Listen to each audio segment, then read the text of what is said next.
Football చరిత్రలోనే అత్యంత వివాదాస్పద గోల్, అదే మ్యాచ్ లో ఫుట్బాల్ చరిత్రలోనే అత్యంత అద్భుతమైన గోల్. ఈ రెండు చేసింది ఒక్కడే, అతనే అర్జెంటీనా అలెన్స్ డియోగో మరాడోనా. ఇక 1986 వరల్డ్ కప్ లో ఇంగ్లాండ్ పై మారాడోనా సృష్టించిన ఈ hand of God goal of the century magic football చరిత్రలో ఎప్పటికీ నిలిచిపోతుంది.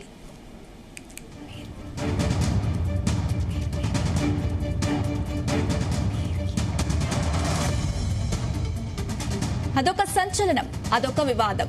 ఫుట్బాల్ సామ్రాజ్యంలో ఎప్పటికీ చెరిగిపోని ఒక మహా అద్భుతం. 1986 world cup quarter final Argentina England జట్ల మధ్య మ్యాచ్ శత్రు దేశాల యుద్ధాన్ని తలపించింది. అప్పుడే జరిగిందా వింత. మ్యాచ్ 51 నిమిషం గాల్లోకి లేచిన మరాడోనా ఇంగ్లాండ్ గోల్ కీపర్ ను మురిపిస్తూ తన ఎడమ చేత్తో బంతిని గోల్ పోస్ట్ లోకి నెట్టేశాడు. రెఫరీ దాన్ని హెడర్ అనుకొని గోల్ ఇచ్చాడు.